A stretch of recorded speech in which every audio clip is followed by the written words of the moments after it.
y restauración de arte. Doña Alicia nos colaboró el año pasado con la restauración, aquí pueden ver, de la obra de don Andrew Carnegie.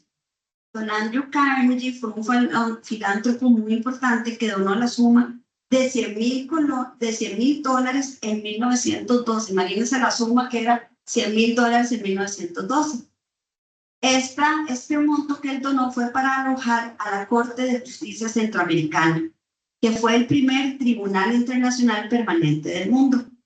Sin embargo, en 1910, con el terremoto de Cartago, esta edificación que estaba a punto de ser inaugurada fue destruida por el terremoto.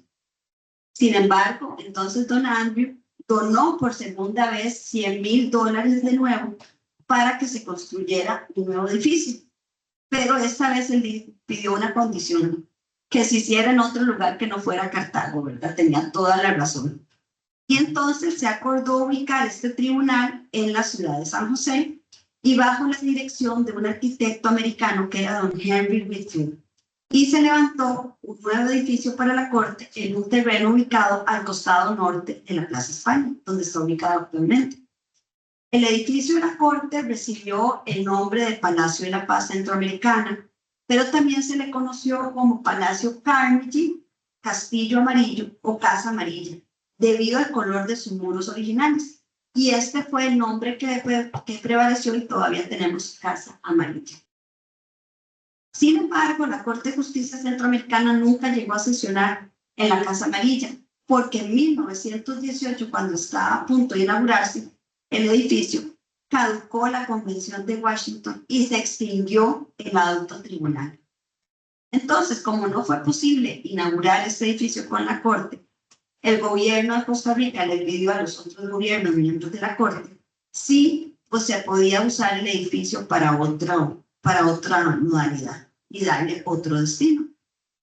En agosto de 1921 se trasladaron al edificio las oficinas de la Secretaría de Relaciones Exteriores y carteras anexas, que quedaron como sus únicos ocupantes a partir de 1922, y así es que este hermoso edificio es la sede actual de nuestra querida Cancillería.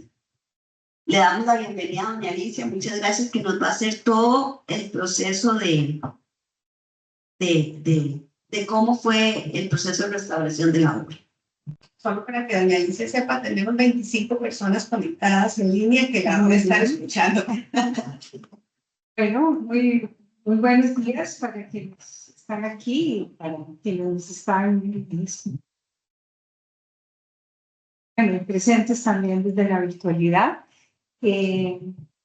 Bueno, una de los aspectos que más me interesa hacer énfasis aprovechando este espacio es que generalmente se concibe la conservación y restauración fundamentalmente como un ejercicio técnico, artístico, incluso alguna gente hasta lo ve como un ejercicio artesanal.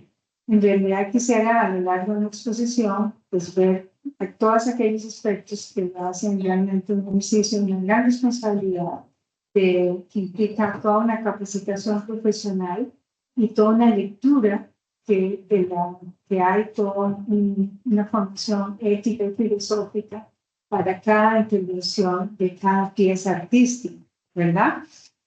Como digo yo, todos estos aspectos la gente no los tiene que saber, pero aprovechamos esos espacios para que realmente se contribuya, ¿verdad?, a crear realmente un conocimiento más completo sobre esta profesión, oficio, como quieran llamar. Bueno, agradecerles primero que nada, ¿verdad?, a ustedes, a la Cancillería, por habernos dado la oportunidad de, como empresa, hacer este trabajo, que es a partir del cual vamos a ejemplificar realmente lo que significa todos estos procesos.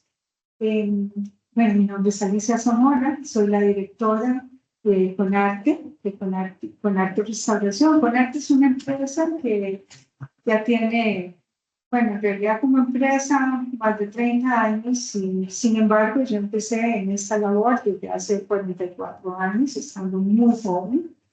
Tuve la oportunidad de formarme como especialista en conservación y restauración para países tropicales a partir de la experiencia de tener maestros italianos y de la Escuela de Churubusco ¿verdad? Que se unieron bajo la sombrilla de la UNESCO y la OEA para formar especialistas en el área centroamericana con características tropicales, ¿verdad? Entonces, un poco para decirles, imagínense las características, ¿verdad? Uno diría, bueno, pero es una técnica, es un ejercicio técnico. No, lo que pasa es que no es un ejercicio técnico ya, es donde se ejerce, donde se practica ese ejercicio y van a ir viendo por qué, ¿verdad?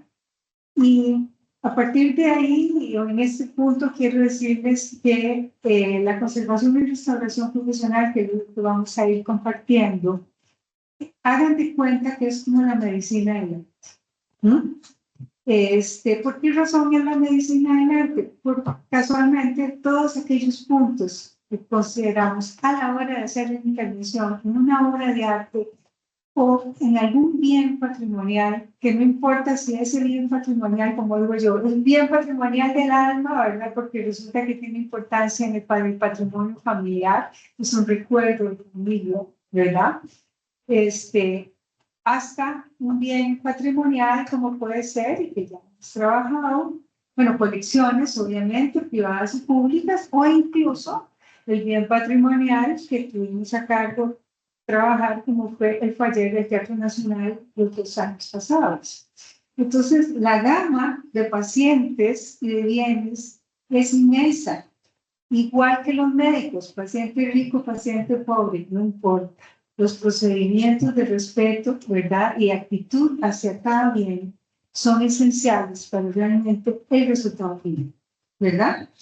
Y con ese compromiso como empresa nos hemos ido desarrollando y hemos podido darle al país, fuera del país, y por supuesto a muchos lugares, en producciones pequeñitas, no importa de qué dimensión, o con bienes, no importa el cariño que se les tenga, que son estrictamente de valor familiar o sentimental, hasta cosas u obras de tan alto valor económico que para nosotros, es más, ni siquiera sabemos saber cuánto cuesta, porque realmente es el mismo compromiso. Bueno, entonces les voy a ir contando y cómo fue la experiencia, y a partir del ejemplo de haber restaurado el retrato de Andrew, ¿creen qué importancia tiene Andrew para la historia de la casa amarilla? ¿Verdad? Te das cuenta que ojalá sigan existiendo bienes, estos filántropos, ¿verdad? Que permiten casualmente por visiones humanistas, ¿verdad? Ver que sus recursos se canalicen adecuadamente. Entonces, imagínense el compromiso que también nosotros tenemos a nivel material como conservadores y restauradores. Por eso titulamos así el papel de la conservación y restauración, ¿verdad? De continuar, ¿verdad? Y hacer en un esfuerzo de conservación y restauración, continuar con la memoria, ¿verdad? Para que no se pierda. Gracias a él tenemos esta Cancillería que como costarricenses queremos. Y ahí tenemos su retrato, aquí tenemos su retrato, y creo que es algo que indudablemente es un patrimonio invaluable, es un patrimonio que, como ustedes en la profesión diplomática, imagínense, han sabido resguardar, él y otros que tienen él. Pero ya vemos que él es así como la joya de la corona, también, ¿verdad? En ese sentido. Bueno, entonces, para continuar, allá tenemos, quiero empezar con el antes y el después, para luego ir viendo los detalles, ¿verdad? El de lado izquierdo es don Andrew, antes de ser intervenido, y el lado de la derecha es ya don Andrew, con la cara un poquito más clara, ¿verdad? Les voy a ir contando por qué le lavamos la cara y qué significado tiene, y cómo haciendo un tratamiento de la índole que le hicimos no pierde el carácter, que eso es muy importante. Y por eso, con algunos conceptos que voy a desarrollar seguidamente, voy a de alguna forma ejemplificarles por qué no pierden el carácter a pesar de una intervención técnica y por qué se llega a una u otro tipo de intervención técnica. Bueno, hay tres conceptos que son esenciales en la conservación y restauración. El primero de ellos es la preservación. En la preservación, ustedes y nosotros participamos. ¿Por qué? Porque la preservación, ¿verdad? Son todas aquellas acciones que se toman para cuidar los bienes sin actuar sobre los elementos físicos, es decir, sobre la pintura en este caso, o intervenir directamente sobre esto, ¿verdad? También previene su deterioro mediante el trabajo o control de las condiciones externas en que se encuentran y, muy importante, no modifica su apariencia. Ahora bien, la preservación, ¿por qué es esencial la preservación? Cuando generalmente voy a visitar las colecciones o hago el diagnóstico del paciente, lo primero que hago es ver el entorno. La preservación tiene que ver con el entorno. El entorno nos dice mucho. Eso es como cuando los médicos nos preguntan, bueno, usted viene con esta gastritis, ¿sabe qué ha comido los últimos días? ¿No? Una cervecita, un chicharroncito, que además comí más tamales de la cuenta, era fin de año, pero bueno, a nosotros los médicos del arte también nos representa hacer algunas preguntas y observar los entornos en los que están las obras, ¿verdad? Para saber, bueno, de dónde provienen los productos. En la preservación es, de alguna forma nos dice cómo en su entorno, en sus movimientos históricos, en su relación también con el medio en que ha estado, ha sobrevivido la obra. Puesto que si don Andrew estaba vivo era porque ha sobrevivido, porque muchas obras en el camino también se pierden, ¿verdad? Por diferentes razones, porque se perdió su valor sentimental, porque se perdió por ignorancia su valor histórico, incluso hay obras de alto valor económico que por ignorancia las familias las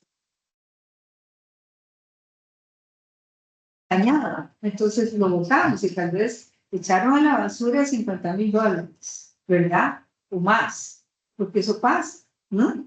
O echaron a la basura, lo descartaron o metieron en un sótano por años una obra que tenía un alto valor histórico para la plástica costarricense o la historia costarricense. Entonces, bueno, ¿qué encontramos en un árbol? En árbol encontramos que tenía un medio que la había cuidado y que tiene que seguirla cuidando. Porque cuando me preguntaron a Elizabeth,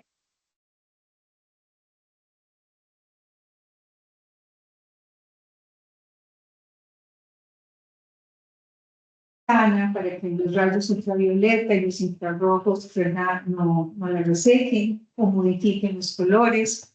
Cuidémosla tampoco de tenerla en una oficina cerrada donde haya enfermedad, de manera que entonces los hongos y los otros microorganismos no la afecten.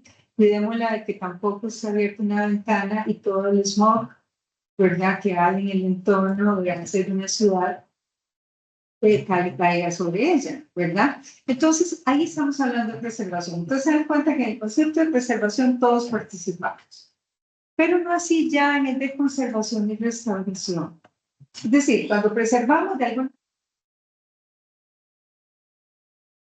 manera, ya propiamente en términos técnicos, la conservación, y se los voy a resumir, indudablemente sí, ya implica una acción para intervenir la pieza como tal, ¿verdad? Y implica detener todos aquellos aspectos que estén incidiendo en la calidad o el estado de conservación de la pieza, ¿verdad? Identificarlos. Entonces puede ser desde un bastidor roto, un soporte, digamos, tal vez de cartón que se acidificó, que tal vez los xilófagos intervinieron, entonces ver si hay que quitarlos para que los insectos no sigan comiendo, o un marco que está lleno de comején, ¿verdad?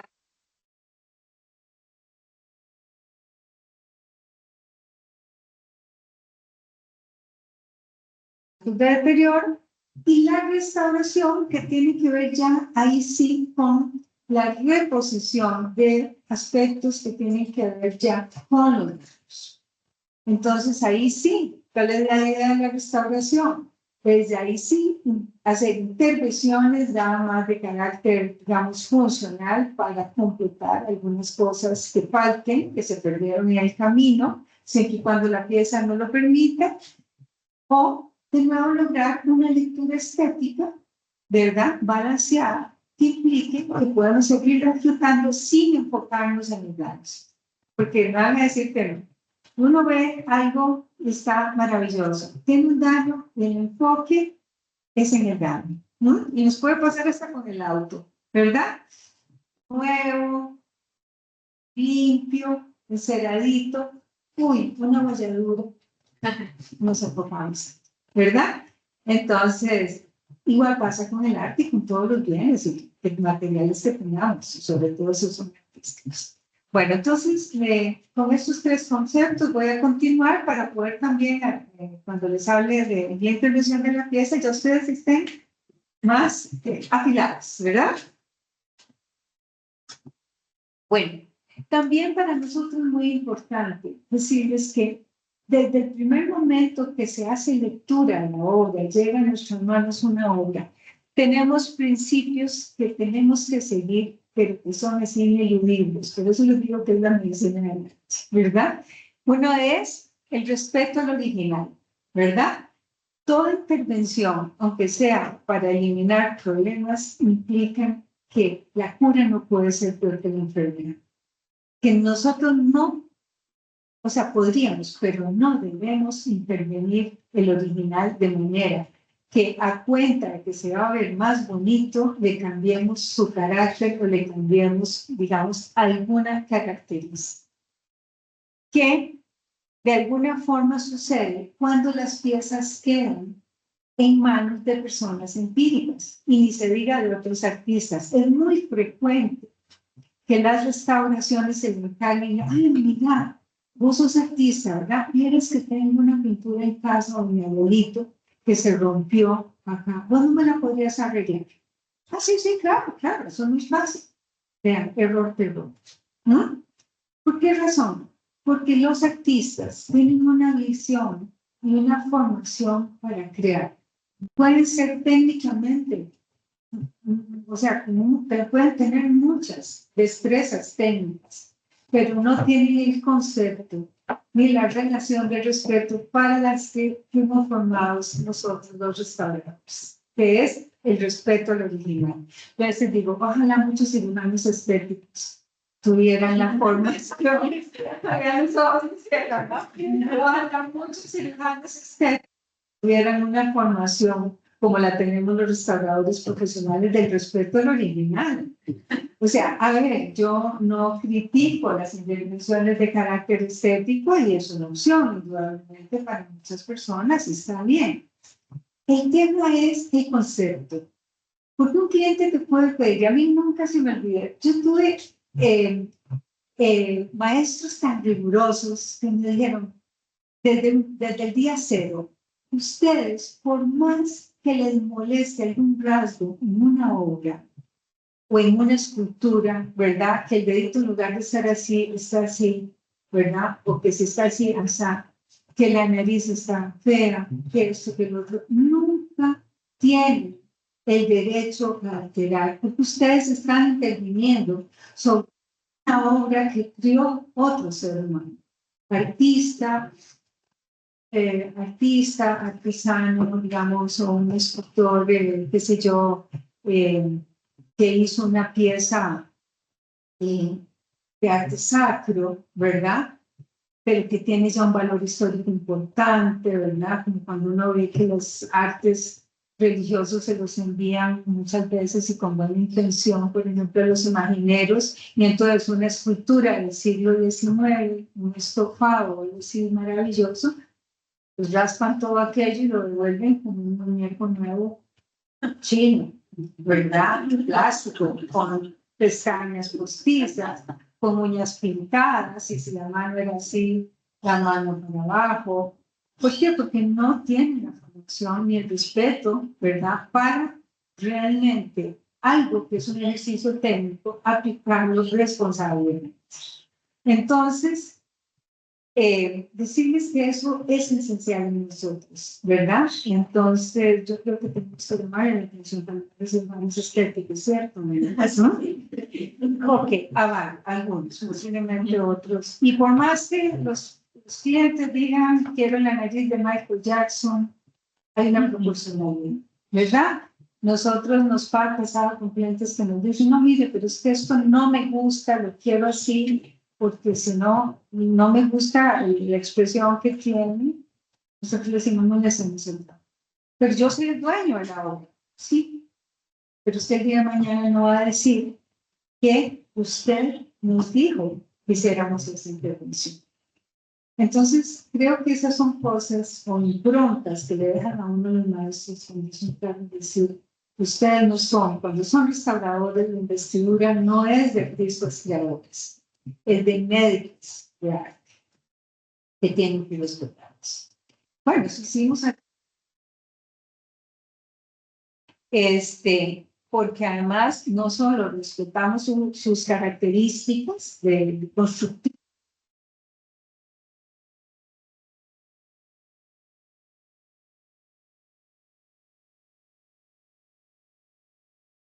realmente lo que apreciamos en las obras de arte es la lectura estética, es decir, lo que está pintado. Para nosotros los restauradores es respetar toda la estructura, todo el proceso constructivo, ¿verdad? Donde incluso hasta el marco, vamos a ver porque también el marco, ¿verdad? Se respeta. Pues bien, ahora además, no solo es respetar el original, es un principio esencial, sino también qué tipo de materiales usamos, ¿verdad? Bueno, y para respetar el original, perdón, para antes de hablar de los materiales, recuerden que también nosotros podemos trabajar desde obras con características de ejecución, digamos, académicas o más tradicionales, como es el caso de Nando, incluso hasta obras de arte contemporáneo, donde más que lo material prevalece el concepto. Entonces, vean qué interesante.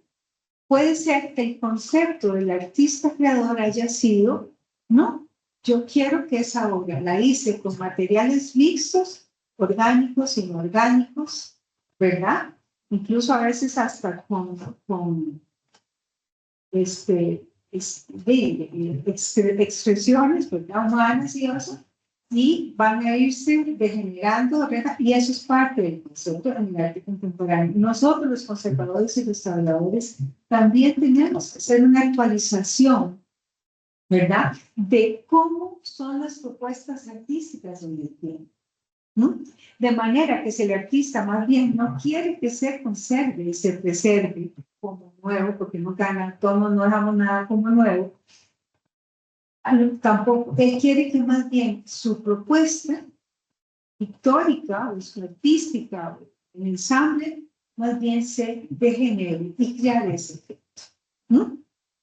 Entonces, hasta en ese sentido, nosotros tenemos que cuidar el concepto. Bueno, si eso es lo que quiere, entonces más bien nada más intervenimos. Bueno, a mí me ha tocado defender puntos donde dice, bueno, la propuesta de ese artista significa, no sé, pero ¿por qué no la restauran? No, porque no es posible, porque el artista no lo quiere, no lo hacemos. Entonces vean qué interesante, porque también se respeta cómo fue concebido. Ahora bien, los materiales y las técnicas de ejecución son especiales, también corresponden a la especialización de la conservación y restauración. Por ejemplo, nosotros tenemos que usar siempre materiales que tengan una alta reversibilidad, de manera que si dentro de 50 años, ¿verdad? Yo espero darle más de 50 años, si una nueva generación de restauradores, ¿verdad? Lo interviene con el informe que presentamos, que es parte de lo que les expongo hoy, dentro de 50 años sepan cuáles fueron los materiales que usamos, pueden leerlo fácilmente y revertirlo si fuera necesario. ¿No? Y obviamente, no solo revertirlo, sino su nueva propuesta corresponda a las nuevas tecnologías y a los nuevos conceptos que haya de intervención, ¿verdad? Entonces se dan cuenta que para eso es muy importante que abrimos a un expediente clínico, ¿verdad? Bueno, no. Bien. muy importante también dentro de los procesos es documentar. Antes de tocar una obra, documentamos. Entonces ahí podemos ver desde la plaquita cómo estaban los daños que tenía, aspectos como la firma, algunos daños en la obra, ¿verdad? De manera que eso empiece a formar parte del expediente de cada obra. Y obviamente, muy importante, si no tenemos conocimiento sobre el autor, en el caso de Emile Spam, nosotros sí tenemos muchos años de tratar obras de Emile Spam, sabemos cómo es su paleta, sabemos mucho qué tipo de soporte de tela usaba. Incluso estos marcos, estaba viendo yo, que hace algunos años restauramos el retrato de Joaquín, un expresidente del país, Rodríguez. Y si ustedes lo ven, tiene el mismo marco. Quiere decir que posiblemente el mismo autor, uno podría decir, el marco es algo que se cambia, a veces cambia el gusto.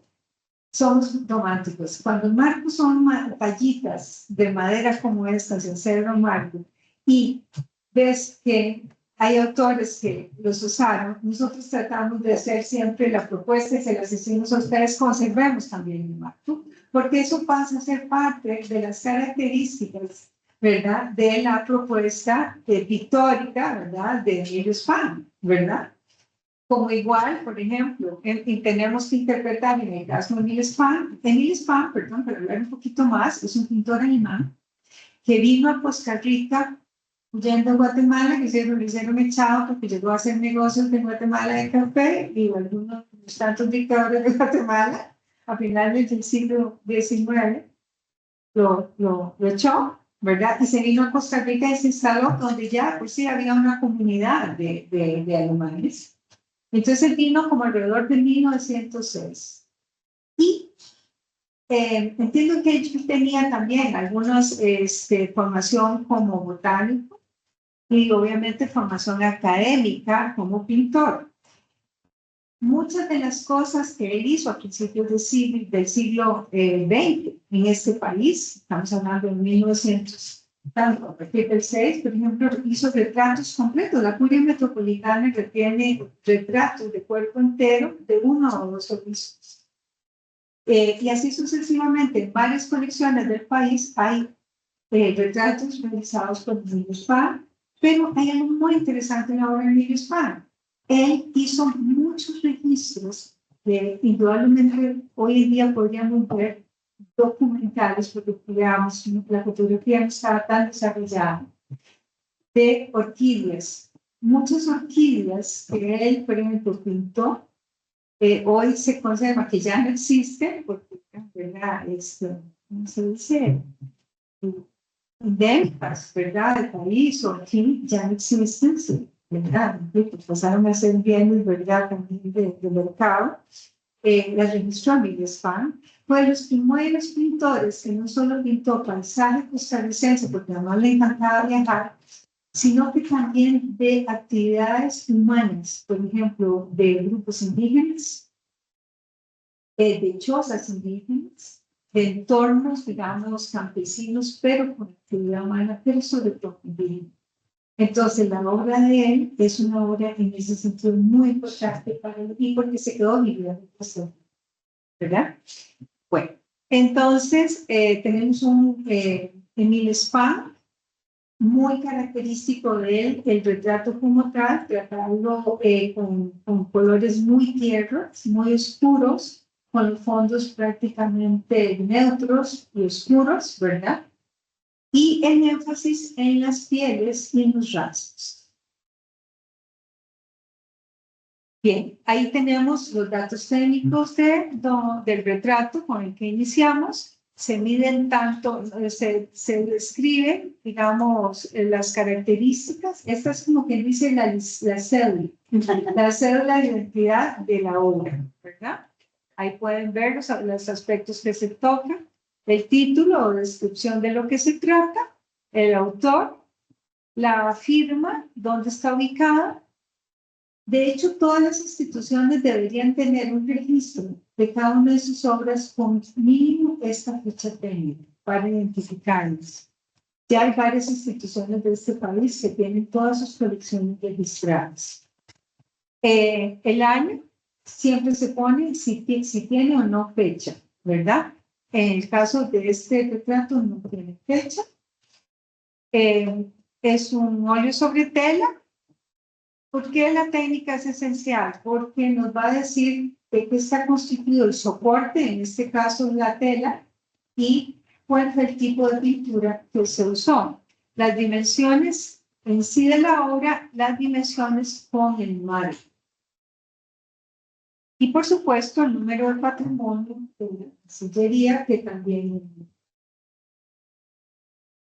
Bien, cuando don Andrew llegó a Conarte, lo primero que hacemos con las piezas es, ahí sí, igual que en una clínica, levantamos un expediente, ¿verdad? O sea, hace una ficha técnica o ficha clínica, se llama, y así, ficha clínica, de los daños, de las características de él. En este segmento de acá, los daños que presenta a nivel del barniz, la capa pictórica, el soporte, el bastidor, el marco, siempre son aspectos que se analizan, el estado en que puede estar, bueno, regular, malo,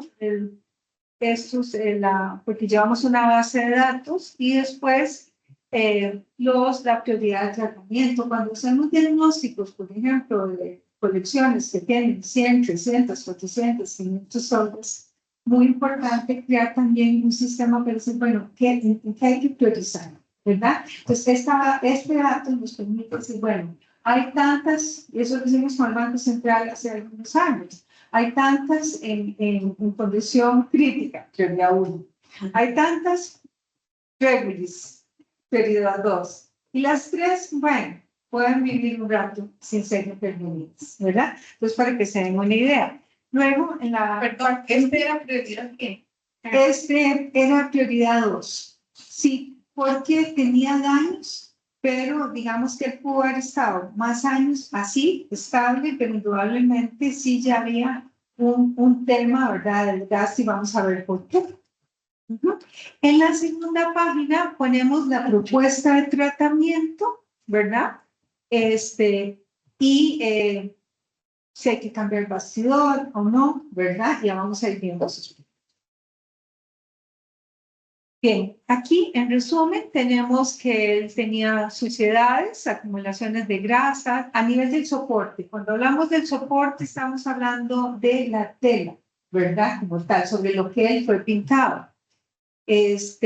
Acumulaciones de grasas, polvo, hollín y algunas piedrecillas acumuladas entre la tela y el bastidor. No sé si pueden ver unas texturitas. Son de pedrecillas, miren, hasta tenía, yo les decía, ceniza del volcán.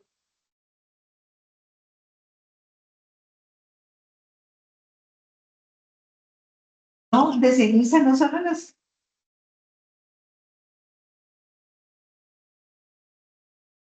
La primera ni la última, o el año pasado, o estos años atrás, que estuvimos con las piezas del taller del Teatro Nacional, y les puedo decir, a veces sacábamos una pieza y así salía.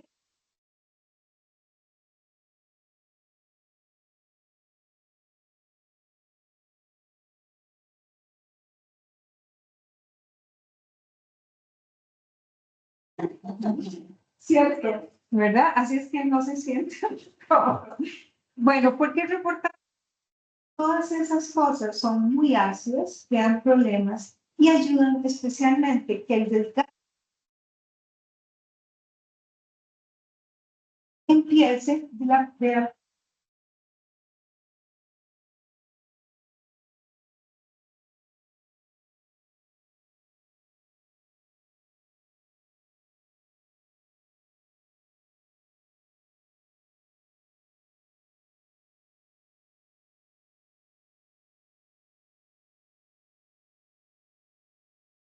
Gracias. Está ahí, acercarse el micrófono para que la escuchen. Ok, sí, sí, también. Y si no, también yo digo que les pongo siempre, de ejemplo, cosas de la vida cotidiana. Imagínense si cuando quitamos las cortinas de la casa, las lavamos, a veces quedan hechas tiras, no sé si les ha pasado echarlas en la lavadora, las sacan tiras. ¿Por qué? Porque se fueron degradando los materiales, porque acumularon obviamente suciedades y digamos, elementos químicos de la contaminación y todo que fueron degradando las fibras. Eso pasa también con las pinturas, las obras de arte. Bueno, entonces todas las problemillas de eyecciones, manchas, marcas del bastidor y una rotura en la parte superior derecha. Aquí podemos verla. Esta rotura se dio también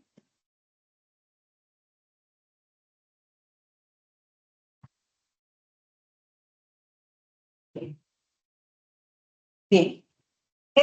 A ver, este es el marco. Este es el bastidor. Entonces, entre el bastidor, que además era original, porque lo reconocemos también, que son bastidores de vinil hispano, y el soporte de tela, ya también se habían acumulado posiblemente en algún momento insectos, y además del movimiento del bastidor, más la acumulación y acción de los insectos, se había rota esta esquina. ¿Ok? Además, vean la resequedad que tenía el soporte de tela, que ya empezaba a rasgarse, a romperse. Y pudimos ver también, además de la suciedad, cómo ya esta tela del soporte empezaba a desgastarse. Ya estaba muy contaminada, la fibra y muy debilitada. Acá, esto es un ejemplo de algunos daños, perdón, cuando el bastidor deja de ser efectivo y bueno, también sucede esto. Vean las marcas del bastidor en la tela. No sé si lo pueden ver. Este es el bastidor. Acá. Se marca primero el bastidor y luego en las marcas empieza a craquelarse y a desprenderse la película pictórica. ¿Verdad? Ahí unos rayones. Ay, mira, es que esto se mueve. Y también microorganismos por la humedad, ¿verdad? Relativa, habían en la capa pictórica. Ahora bien, ven ahí a un Andrew, ¿verdad? Bueno, vamos a pasar a la capa pictórica, había suciedad, resequedad, muy reseca estaba, craqueladuras, las craqueladuras son como quebraduras, ¿verdad? Repintes, lo cual significa, y ahora vamos a ver, porque hicimos un examen de cuántos repintados estaba, repintes quiere decir que ya él había tenido posiblemente pérdida de capa pictórica y le habían puesto óleo. Como les decía, nosotros usamos materiales especiales, no para restaurar esos, aunque son óleos, no se usa óleo, sino material, el óleo no es reversible, o si lo queremos ser reversible, dañamos mucho el original. Generalmente usamos pigmentos al barniz, como muchos otros materiales especializados. Entonces, y resulta que él sí tenía rayones, repintes faltantes o lagunas de color debajo de sus repintes. También el barniz. ¿Por qué evaluamos el barniz? Porque el barniz es la capa que generalmente ponen los artistas, sobre todo los académicos, para proteger la capa pictórica. Él tenía una película de barniz que se había oxidado, ¿verdad? Es decir, se va poniendo amarillenta, y la idea de esa película de barniz es que proteja y se deposite sobre el barniz también muchas de las suciedades, ¿verdad? Que hay en el ambiente. Pero con los años, y especialmente los barnices que ellos usaban, tienden a virar el color y se ponen amarillos, se oxidan. ¿Ok? Entonces vemos ahí la cara de un Andrew era una cara más plana, bastante amarilla, producto de esa reacción del barniz. Igual, ¿cómo se le llama esta parte? Bueno, como la camisa, ¿verdad? Que era blanca, o las barbas, parecía que había fumado tabaco, ¿verdad? Pero era el barniz oxidado, ¿verdad? Entonces son cosas que se evalúan porque son cosas sobre las que directamente luego se va a intervenir. Y el bastidor, a ver, ¿por qué pusimos inadecuado? ¿Verdad? Porque ya inicialmente tuvo una función buena y era un bastidor bueno el cedro amargo, pero perdió cuñas en el camino y además no tenía un chaflán, una distancia entre la caja regla y la teja para que no tuviera ese contacto y no generara este problema de marcas que luego donde se quedaba la capa pictórica. Y el marco sucedaba resequedad, ¿verdad? Como dijimos, pero a ver, esas tallas en madera, ¿verdad? Muy propias de esos años, recuerden, no necesariamente nos venían marcos todos los días dorados, solochudos, ya de la incipiente industria europea. Eran marcos hechos por artesanos costarricenses a mano, con maderas, en este caso cedro amargo, colochudo de esa forma, con el gusto de la época. Por eso también lo metimos dentro de los elementos que había que restaurar.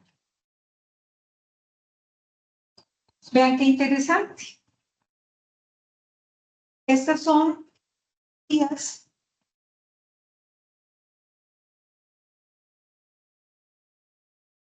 que usted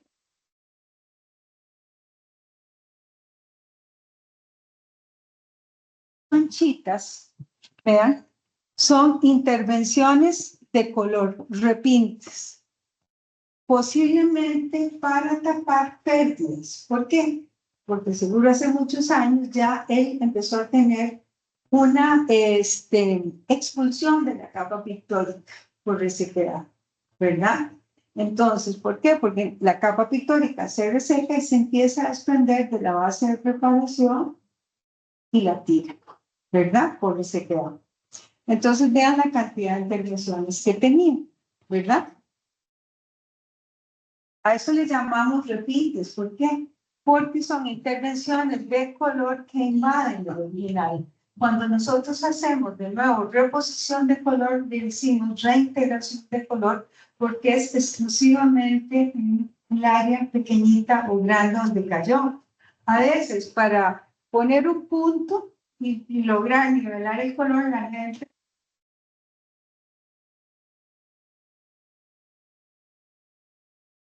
proceso mismo de limpieza de un año se recuperó más bien original. Toda esta mancha estaba cubriendo, o debió haber cubierto, era un pedacito de tequila. Aquí, de los primeros procedimientos que se hacen, bueno, como han podido ver, no tocamos ninguna obra hasta tanto no se hace un registro fotográfico. Entonces, y igualmente de los procesos.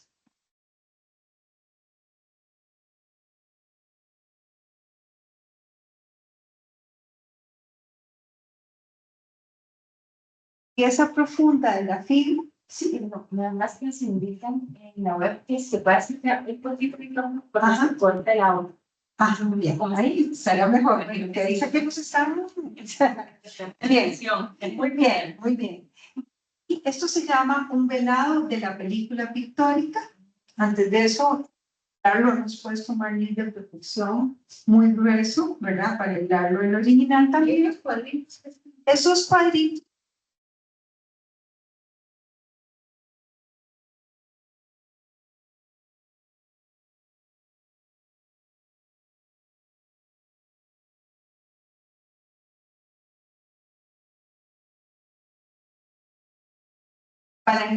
Para en el camino no tener ninguna pérdida. ¿Por qué? Porque primero protegemos toda la capa.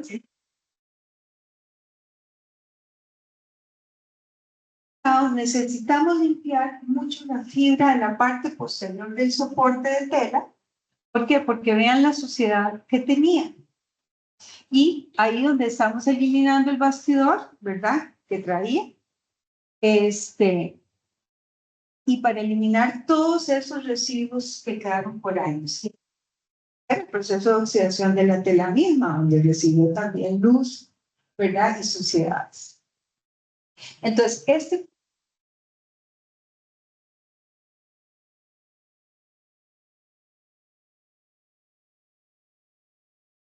es lo último que se trata? Aquí podemos ver ya a un árbol totalmente velado, ya se limpió por detrás la fibra de la tela, y aquí, don Andrew, lo posamos sobre una tela tensa de lino crudo en un bastidor provisional. Este bastidor, que además, bueno, si se acercaran, van a ver cientos de miles de grapas, porque es una tensión que se tiene.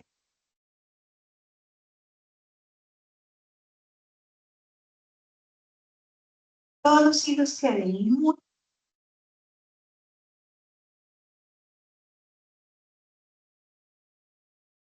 La tela, digamos, la obra a esta nueva tela, también a la cera resina, y eso se hace con una plancha. La cera resina se aplica por la parte posterior, se adhieren ambas telas para reforzar ¿verdad? La tela original del soporte. Esto no se nos puede mover, porque si se mueve, podemos tener ocasionarle serios problemas de estructura.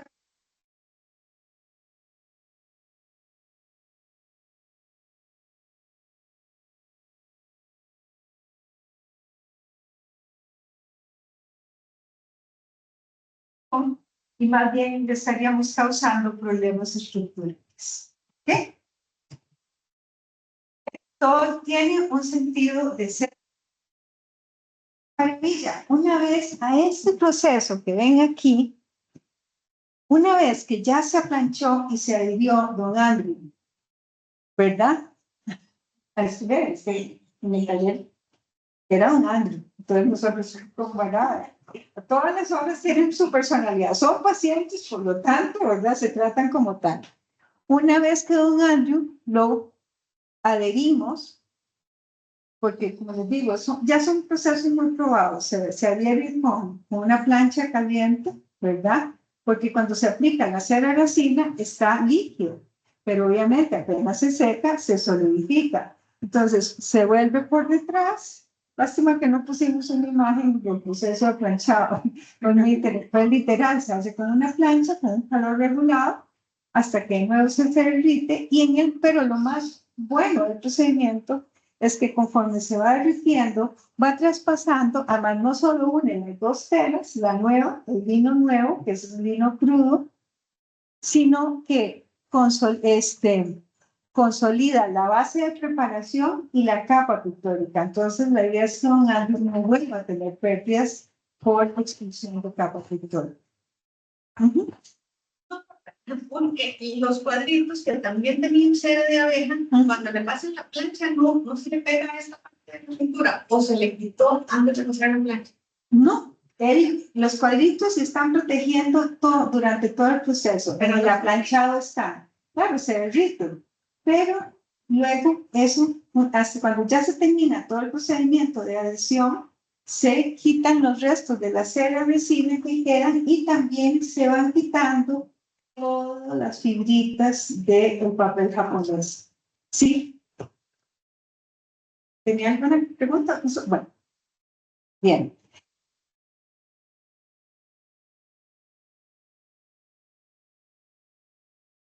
Hay que residuos de cera que de por sí vienen de atrás hacia adelante, ¿verdad? Bueno, ¿cómo vamos por el momento? Súper interesante. Bien. Y una de las fases más lindas, pero también más delicadas,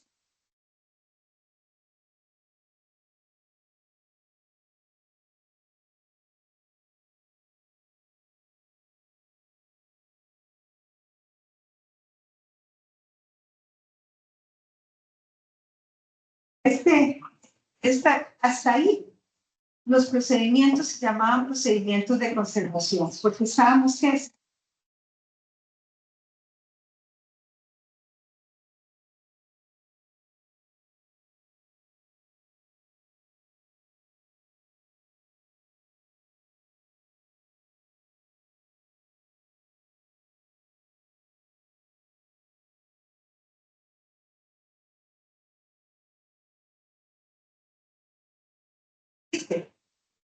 Cuando le hicimos pruebas de reversibilidad del barniz, después de quitar los restos de la cera resina, nos dimos cuenta que don Andrés era bastante blanquito y rosadito, ¿verdad? Y pueden ver, entonces, para retirar el barniz oxidado, pero sin que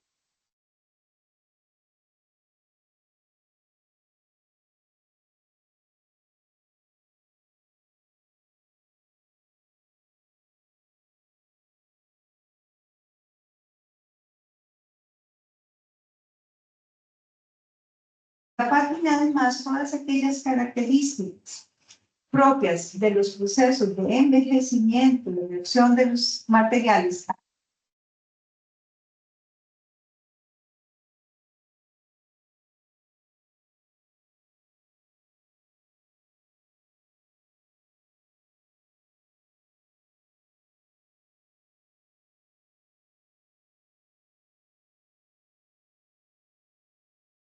Vamos a eliminar el barniz oxidado. Entonces, en el proceso, como el caso de don Andrew, porque la barba y esta parte de la camisa estaba muy amarilla, ahora ahí la pueden ver ya blanquita. Que se llama cierto. Hola, ¿se oye mejor?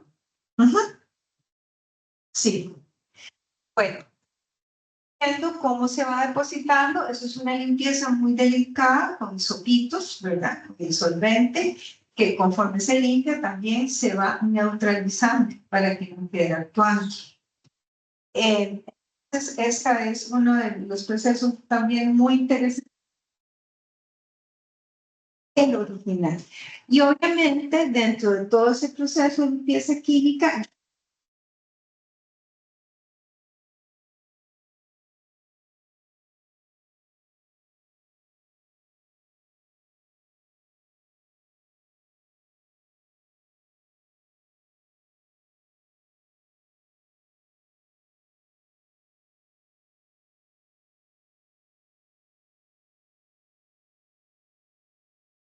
hay gente que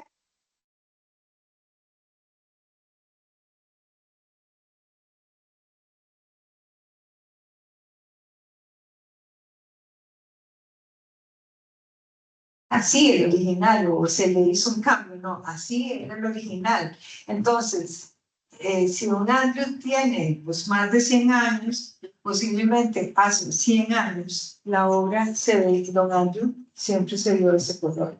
Y hoy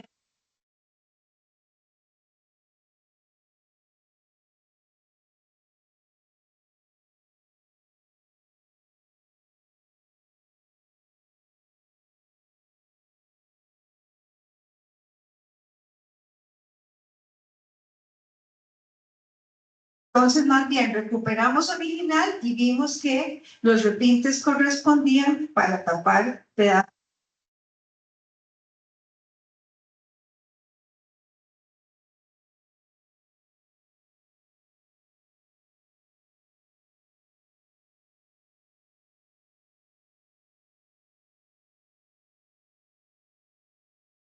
Y podemos ver, pues bien, aquí se puede ver muy bien ya después de la limpieza, ¿verdad? Cómo quedó la camisa, la limpieza y en los rasgos de la cara, que en los fondos que son oscuros, por eso pusimos las imágenes ahí. Y aplicamos lo que se llama de nuevo, como quitamos un barniz de protección, aplicamos otro barniz de protección, ¿verdad? En este pusimos 2 películas de barniz de protección, ¿verdad? Para que también en adelante toda la suciedad, todo quede depositado en el barniz. Y ese barniz se va a oxidar también. Son mejores barnices, ¿verdad? Casualmente usamos un barniz alemán que por años lo venimos usando en muy buena calidad, la Bayer, que traen ya, son tecnologías para proteger de la luz UV, sí. Ahí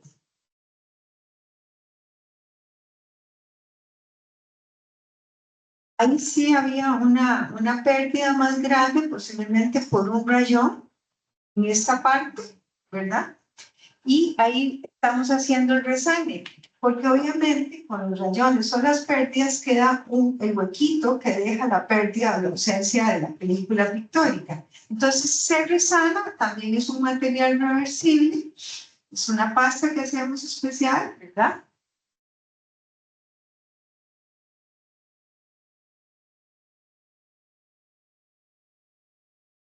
Podemos ver una paleta. Obviamente estos colores no usamos con dos, sino que vamos combinando, ¿verdad?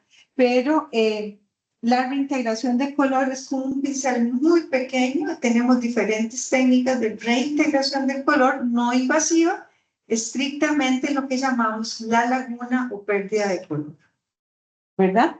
Y estos pigmentos son pigmentos al barniz, son unos pigmentos de una casa italiana, de la Maimeri, que por años han producido, imagínense que bueno, en Italia y especialmente en Florencia, esta es una casa comercial florentina, que con la cantidad de obras que ellos restauran, ¿verdad? Han desarrollado una serie de productos especializados. Y nosotros compramos los italianos por años que nos han dado un muy buen resultado, porque además, si bien nos permite una reintegración de color muy respetuosa, con que podemos hacer una reintegración que se mimetice con las pérdidas, no invade, se puede quitar, ¿verdad? Y es de un 100% de reversibilidad. Nosotros, a diferencia de un artista creador, sí tenemos que tener como nuestras paletas de color, cada color separado para ir haciendo una combinación, porque vamos creando el color que falta, así exactamente en el punto que falta. Entonces, de hecho, aquí no se ve en la foto, pero normalmente en una parte de nuestro tenemos un vidrio que es donde vamos haciendo el color dependiendo de las pérdidas que tenga. Esto, como pueden ver, es ya lo que va haciéndose al final del tratamiento, ¿verdad? Y ya para ir terminando, con eso queremos hacer también un énfasis en la importancia de darle tratamiento adecuado al marco, porque si el marco está sano, también es bueno cuidarlo a él, ¿verdad? Porque va a ser con lo que va a convivir la obra, ¿verdad? Y este montón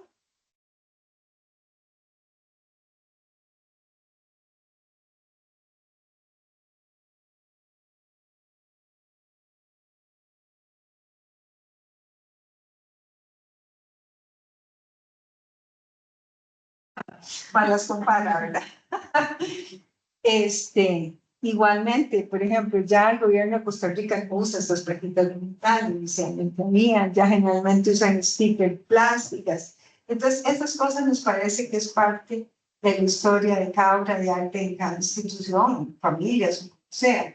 Generalmente las familias lo que guardamos, si se puede, marcos o bastidores, son, miren, de todo. Hemos encontrado en los bastidores, pero a quién se le quería heredar, en lo que significaba la pintura. Hemos encontrado hasta pedacitos de lotería entre el bastidor y vamos, lo volvemos, de verdad, amuletos detrás de las obras, cartas de amor. Hemos encontrado cosas, el problema siempre es la disyuntiva, ¿lo leemos o no lo leemos? Usted lo lee. Sean más discretas, pero no lo logro. Y al final también termino un poco preguntando de qué se trataba. Pero es un poco para decirles que todas las obras de arte tienen historias, ¿verdad? Y la gente, al igual como muchas otras cosas en la vida, les tienen aprecios, también tienen su magia.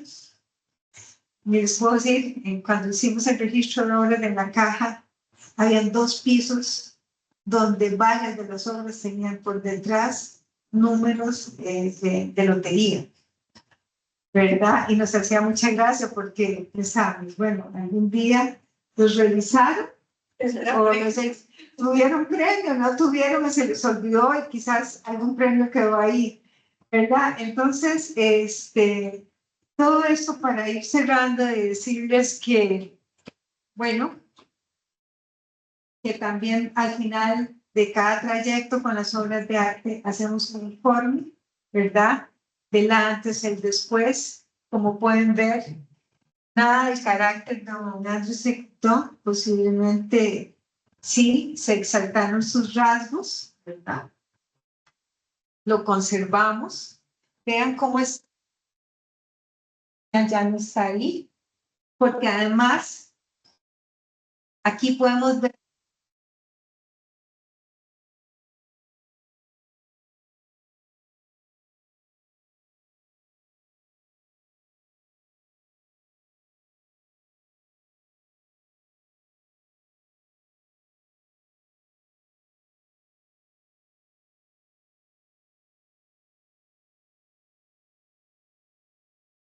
darle una funcionalidad y mejorarlo, lo hacemos, pero no siempre se logra. En el caso del bastidor también estaba afectado, entonces ya no le vamos a agregar más vida a don Andrew. Entonces, vean la tela por detrás, ya la pieza rentelada. Algunas veces la gente tiene como la fantasía cuando decimos que vamos a rentelar, que es que vamos a quitar la capa pictórica de la tela original y la vamos a pegar. No, como vieron, es adherir toda la obra a otra tela nueva, que lo que hace es realmente darle un soporte original. A ver, ¿por qué lo podría comparar? Como cuando hay un reemplazo de cadera, ¿verdad? En una persona, que se hace un reemplazo para que siga teniendo función y la persona continúe su vida, ¿verdad? Igual con el arte, vean, ¿no? El bastidor, ¿por qué es tan importante el bastidor en una obra de arte? Y hacemos este énfasis. Este es un bastidor que nosotros le llamamos un bastidor rico florentino.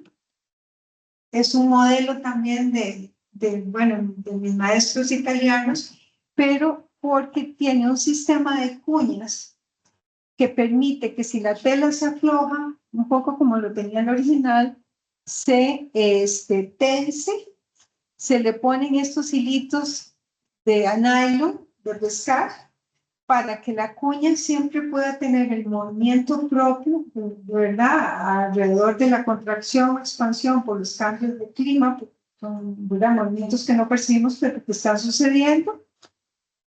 Y si se aflojan las cuñas, que a veces es por la función, no se nos pierdan, porque con los años nos dimos cuenta que a veces cuando regresamos a ver obras que estaban restauradas, se habían perdido las cuñas, o en el peor de los casos, se habían metido también,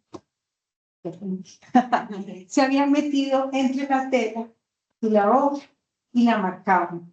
Entonces, esto nos ha permitido, no es como la solución más estética, tratamos de que sea, porque nos gusta que la obra por detrás se disfrute y se vea bien como por delante.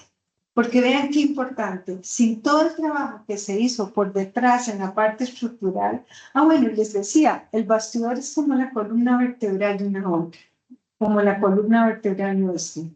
Si tratamos de tener la mejor postura, posiblemente nuestros órganos, músculos, todo se van a conservar mejor, ¿verdad? Eso era lo que le decía a mi mamá costurera.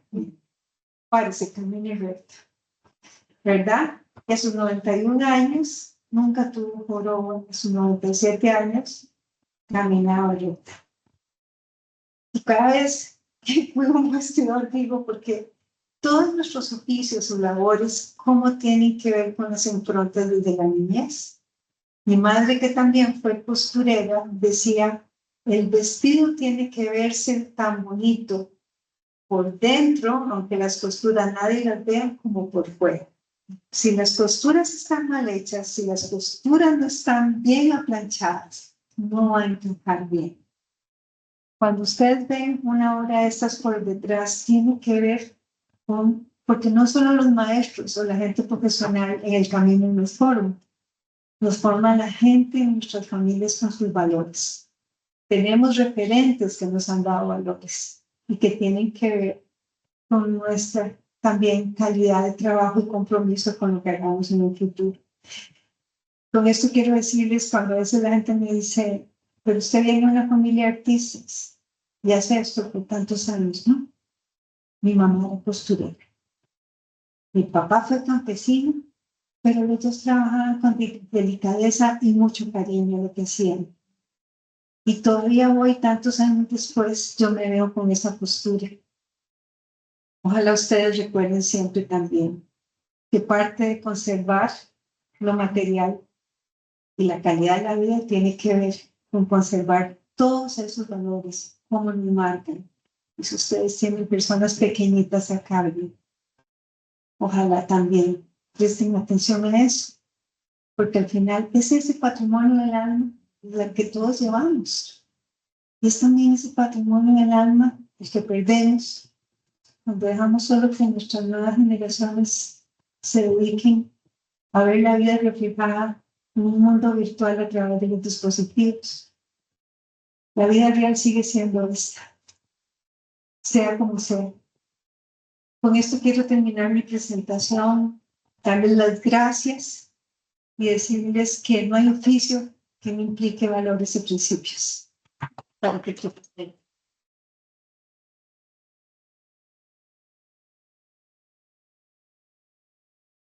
por supuesto, las recomendaciones médicas que las tienen, pero que ya ustedes sabrán después de esta presentación que es lo más importante de presentar. Bueno, que disfruten ahora. Gracias. Dejamos listos si gustan. Aquí tienen así.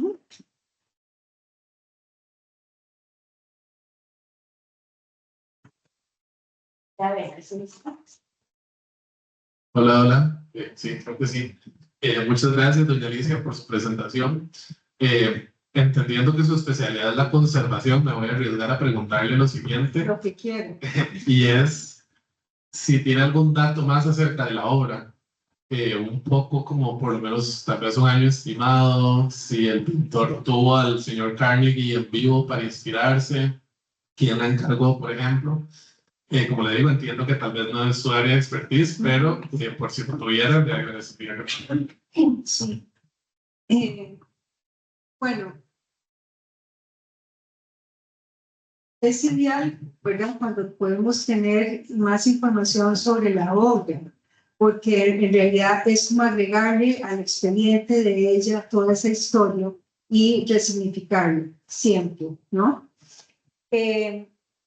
Pienso que sí, para la época, a ver si generalmente los retratos de personalidades, tanto, digamos, de las aristocracias como de los políticos en nuestros países, sobre todo estuvieron en boga a lo largo de 1900, digamos, desde 1800, digamos, la segunda parte de 1800, con los primeros retratos que hizo Aquiles Rigaud, que era francés, la segunda parte del 19, y a principios del 20 yo diría que la importancia del retrato fue disminuyendo conforme también hubo cambios culturales y políticos. Como ustedes, además como diplomáticos o que ven la época más, sabrán distinguir, ¿verdad? El retrato como tal fue perdiendo esa importancia conforme hubo cambios sociopolíticos y sobre todo creo que muy marcados después del 48, ¿verdad? Antes de eso, las aristocracias, ¿verdad? O las nuevas, o los nuevos republicanos, ¿verdad? Querían retratarse. De hecho, todavía hay instituciones que hacen los retratos. En la Asamblea Legislativa tenemos todos los retratos de los presidentes, tanto de la Asamblea como del país. Me imagino que tarde o temprano esa tradición dejará de existir, ¿verdad? Y bueno, no es un problema. Yo creo que si pensamos que don Emilio Spahn estuvo a partir de 1906 en Costa Rica y empezó a hacer retratos y no sé, ¿qué edad podía tener don Andrew en esas fechas, a principios de siglo? Porque tal vez este retrato, yo creo que ella debió haber conocido a don Andrew, ¿verdad? ¿Ah? 75. ¿Cuánto? 75, tal vez. Okay. Sí, pero ¿qué año era? Digamos, creo que ese retrato pudo haber sido ejecutado entre digamos, definitivamente en la primera parte del siglo XX, ¿verdad? Posiblemente en la primera, tercera parte, ¿verdad? Pudo haber sido entre los 20, alrededor de los 20, ¿verdad? 20, no más allá. Sí, más bien atando cabos a nivel, digamos, de ello sobre los gustos, sobre la cuestión sociocultural y política. Sí. Pero de fijo, el retrato como tal sí tiene más de 100 años. ¿Verdad? Bueno, mi consulta es un poco especial, nada más que No, por dicho, no vale, claro, curiosidad. ¿cuál es la obra de arte más difícil que la empresa ha tenido que restaurar? Muchas. Bueno, las más difíciles, aunque parezca extraño, siguen siendo las obras contemporáneas. ¿Por qué? Porque todos estos artistas ejecutaban, hacían la construcción y la ejecución de las obras con materiales, digamos, más convencionales, pero más por la formación académica. Los artistas contemporáneos, y conste, no estoy satanizando ni, ¿verdad? No es una mención peyorativa de la parte constructiva, son más libres en la construcción, entonces por lo tanto a veces a los conservadores y restauradores nos ponen a correr, porque tal vez entonces unen cartón, metal, tela, chicles, o sea, nada más nombre los materiales, porque su obra, digamos, tal vez conceptualmente implica, ¿verdad?, que lleven una serie de materiales que van a degradarse más rápidamente. Algunas veces las instituciones o las colecciones las adquieren y quieren que detengamos un poco esos deterioros, porque al final igual como la medicina misma humana, nosotros prolongamos la vida, ¿no? No, o sea, no hacemos eterno nada, nada es eterno, ¿verdad? Pero sí, en el arte retos permanentes, el arte más nuevo. Pero igual hemos tenido retos muy fuertes. Te puedo decir que en términos de la pintura, obras que ha habido que rescatar. Nosotros tenemos una categoría de rescate, que es cuando ya más bien decimos al cliente, sea institucional o sea una colección privada, lo que le ganemos es lo más. De hecho, ahorita en este momento tenemos una obra de Niles Fan, un paisaje, con posiblemente 60-70% pérdidas, pero tenemos rasgos para poder reconstruir. Entonces, ¿qué es un rescate? ¿Verdad? Esa pieza, de hecho, el dueño la trajo, estuvo fuera del país, la repintaron terriblemente porque no cosa peor que una intervención empírica. Fue una cosa peor que las buenas intenciones. ¿Verdad? Porque la gente hace por lograr que sea no, y el artista o la persona, no, yo te lo arreglo, pero es lo peor, porque hay que hacer doble trabajo y a veces en el procedimiento se pierde también. Pero hemos tenido retos enormes de pinturas que prácticamente, si no las hubiéramos trabajado, se hubieran perdido un plazo de 3-5 años, ¿verdad? Bueno, el mismo fue ayer en el Teatro Nacional. Ustedes no tienen ni idea de lo que fue. Cada vez trabajábamos una pieza, porque todo ahí se ve lindo, ¿verdad? Y se ve, uno hace fotos, todo se ve maravilloso.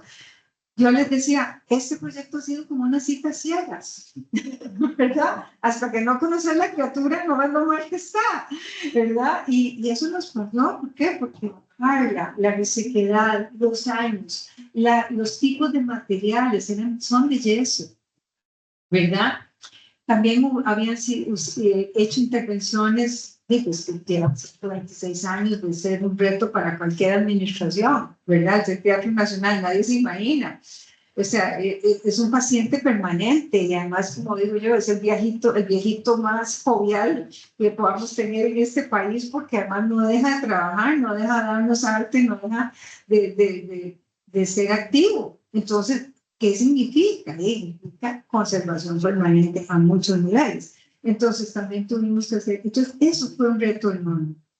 Pero mira, posiblemente nos pasa, ¿verdad?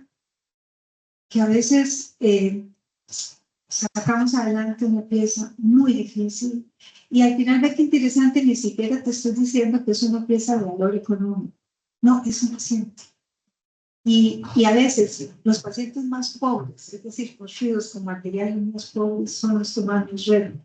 Pero en términos éticos y por nuestra misión como empresa y como profesionales de conservación, es salvarnos. Lo que es importante para vos, no importa si es qué sé yo, el dibujo, nos llegan dibujos del hijo cuando tenía 9 años, hoy el hijo es un ingeniero de 48 años, pero ganó un premio. Eso es el reto, salvar lo que para vos es importante. Esa es nuestra misión como empresa, como nosotros como conservadores.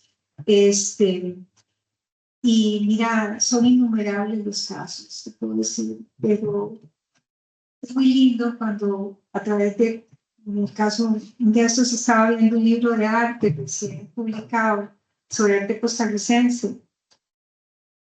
Y fue muy lindo, 43 años después, decir, mira, esto lo restauramos, esto.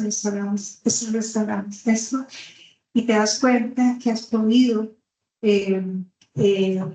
contribuir definitivamente con la historia del arte costarricense a través de la conservación del arte. Pero sí retos enormes, te digo siempre. Nunca, nosotros decimos que el taller es un reality, pues ahora se va a entrar por eso. ¿Verdad? Pero sí, hemos hecho, la verdad, cosas muy interesantes.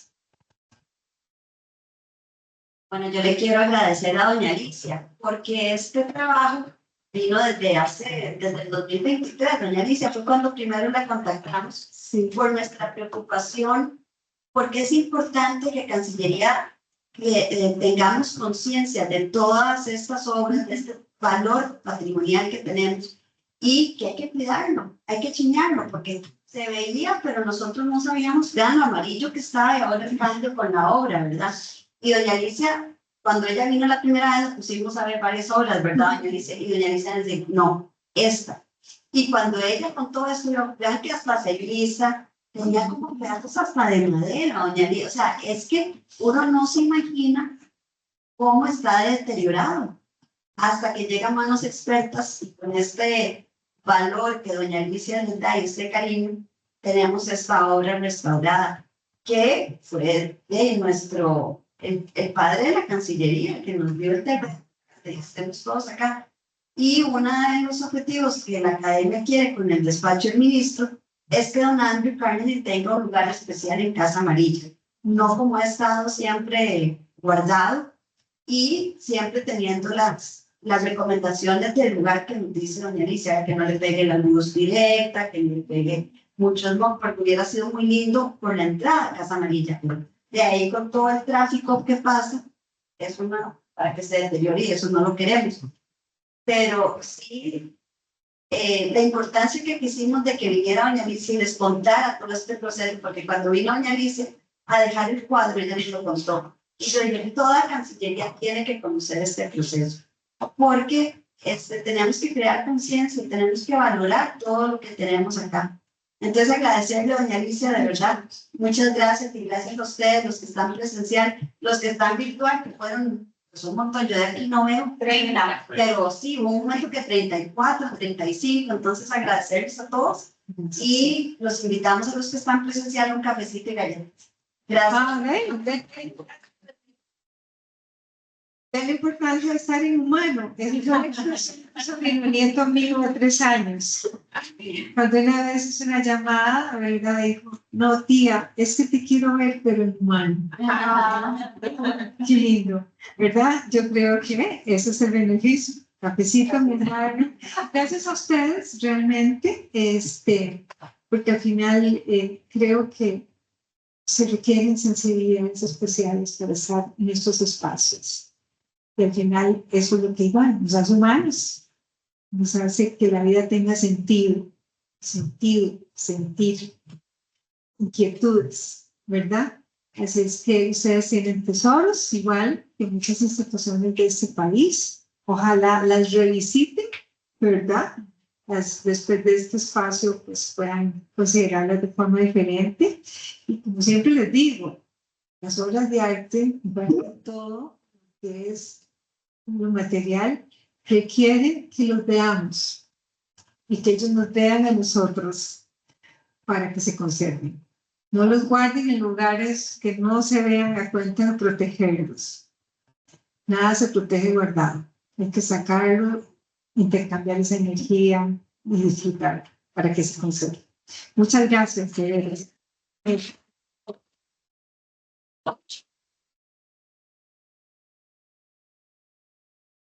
No le dimos espacio a la ley. Eso es lo que venía a ver, pero creo que era